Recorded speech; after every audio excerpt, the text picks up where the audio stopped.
This is Merv Kim singing here.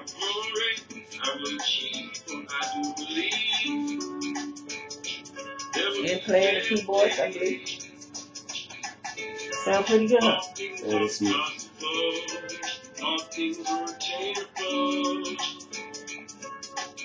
And sort of like the secret. All things are attainable.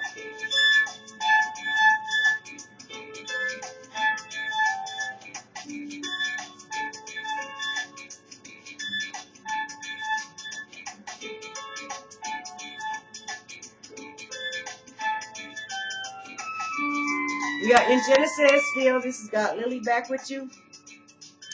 We're in Genesis, the 3rd chapter. And we were talking about when Adam and Eve ate from the fruit and their eyes became open, and then they found out they was naked, and then they sewed fig leaves around themselves.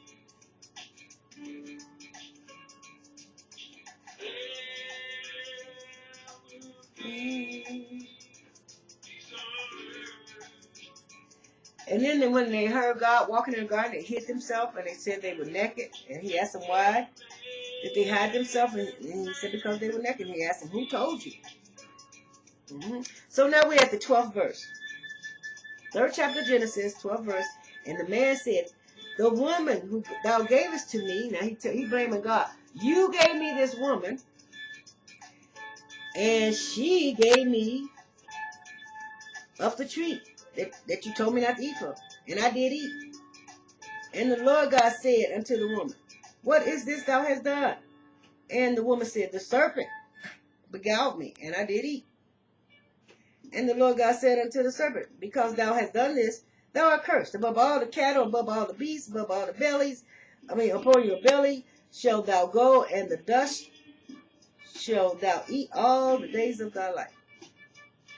And I will put enemy between thee and the woman, and between thy seed and her seed.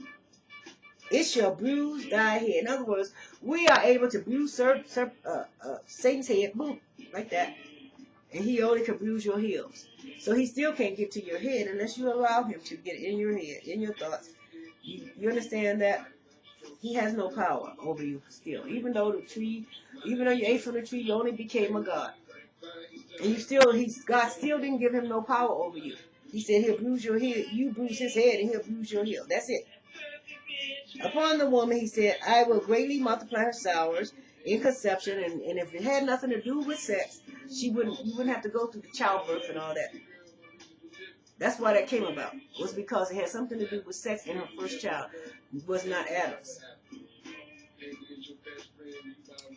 Unto the woman, he said, you will greatly multiply the sorrows of thy conception.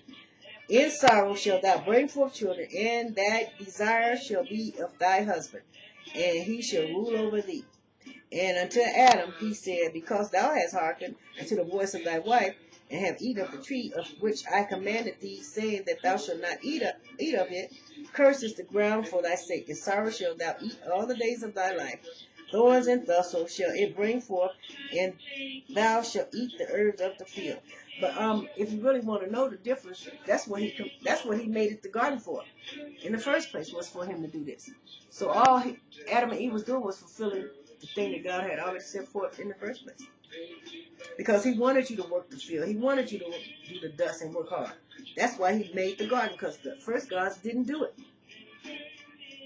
So in the sweat of thy face shalt thou eat bread, thou shalt tilt the ground, and out of the ground, and out of it waste thou taken. For the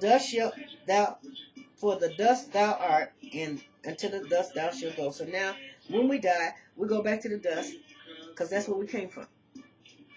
The other gods didn't come from that, the first creation, so they can't go back to dust. They don't have bodies. That's the thing. They could take any form. And Adam called his wife named Eve, because she was the mother of all living. Unto Adam also, to his wife, did the Lord God make coats of skin. Now God made them some coats of skin and clothed them. So all you people that do not think that we should wear animal skin, tell it to God. Thank you. And the Lord God said, behold, the man is become as one of us. Wow. 3:22. Now this is God talking. And the Lord God said, now, behold, man has become as one of us. Talking to the other gods still. To know good and evil. So the only thing that makes you different from a Christian and everybody else is that you know good and evil. Other religious people don't know that. Somebody have to tell that to them. Somebody have to give them rules. Somebody have to set a pattern for them. Somebody have to punish them if they don't. But God's know good and evil. Remember that. And you don't do evil because you got to create your own world. It's coming back to you and your children and your family. Now, if you need to battle, you do that.